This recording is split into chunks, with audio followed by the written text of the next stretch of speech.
bagong bangus. Keep production. Dato dyan may Los Mas Super.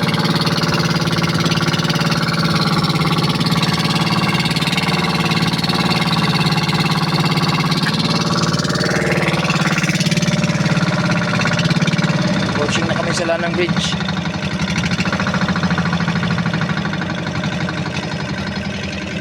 Time check 5:32 in the morning.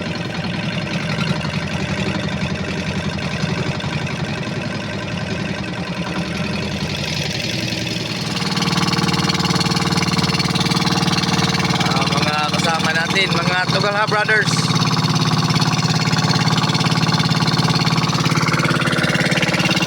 Maneuver na tayo papasok ng van saan binubuhay natin yung mga similya natin.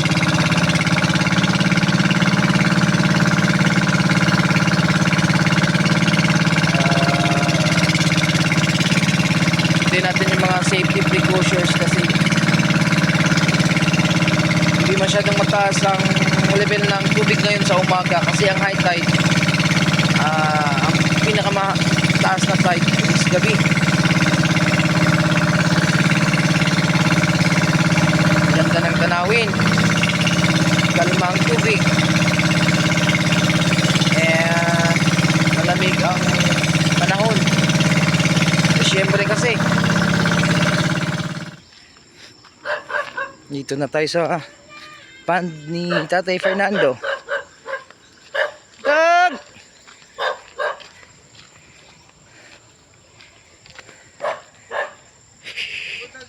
Tag, Noy!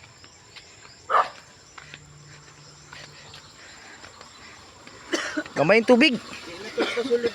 Oo, dito ra. Saka pa man yung tubig, no? Oo.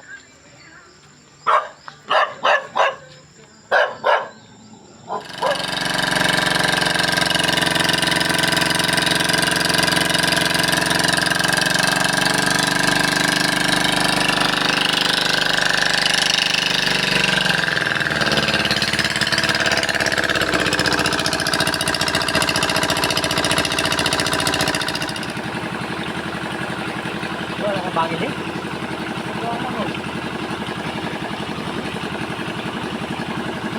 Ha?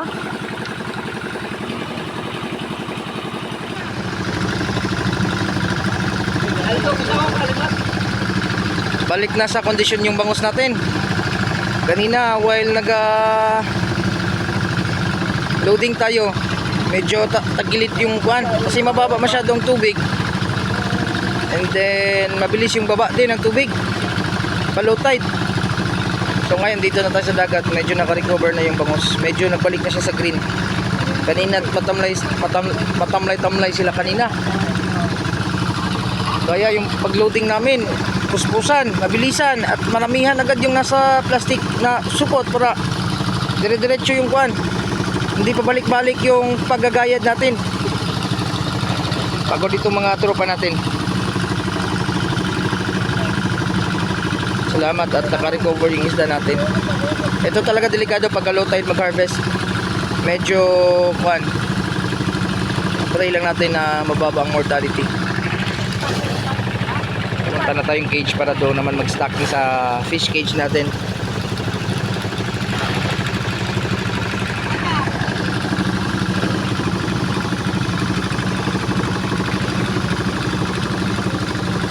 Kanina medyo namumutla sila, tsaka yung iba medyo tagilid na.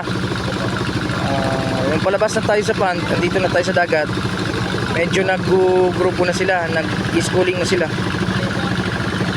Indication niya na naka-recover agad. So pagka mag-harvest ng low tide, so kuwan talaga dapat extra careful.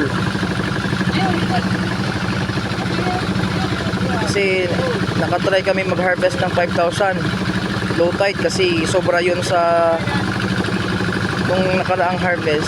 Yung 5,000 na yun almost napasok sa mortality.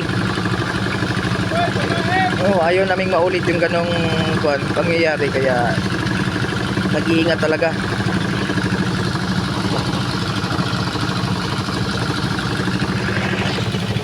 day tayo pagdating doon sa cage.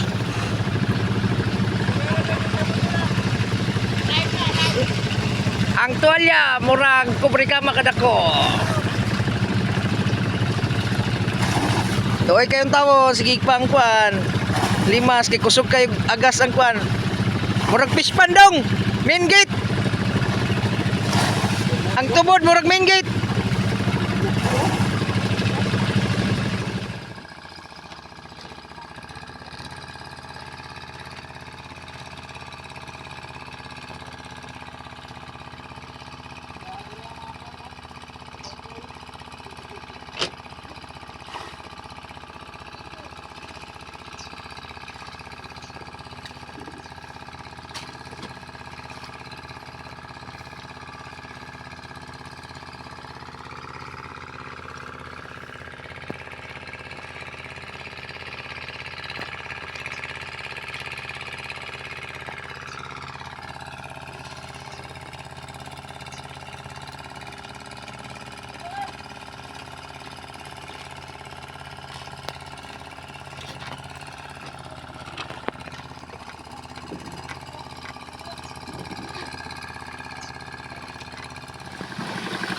Yan, tagalimas ng tubig.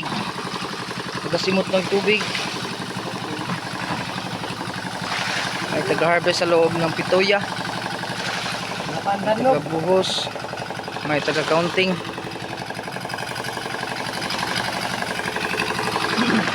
Dagan ba? Dagan.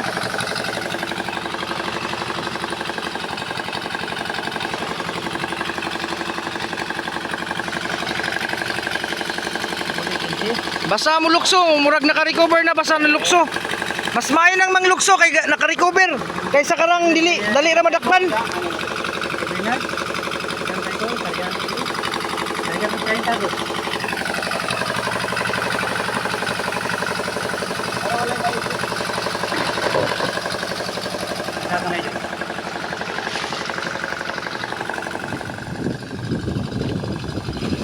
Dito na tayo sa pitong cage.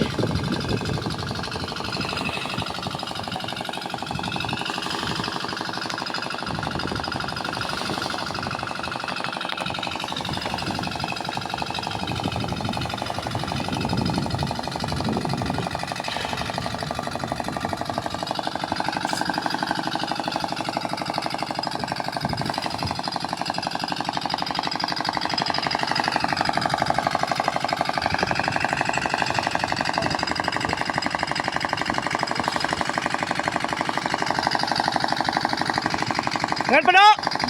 No? Dagan pa? Dagan pa?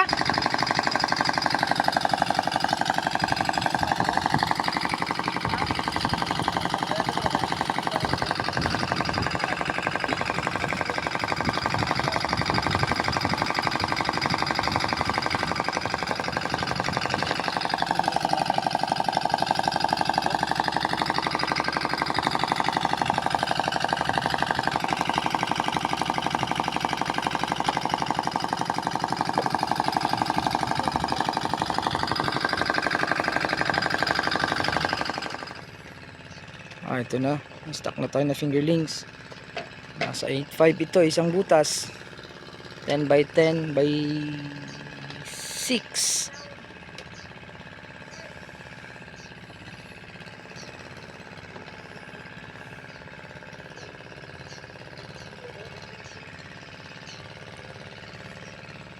Naka-recover na.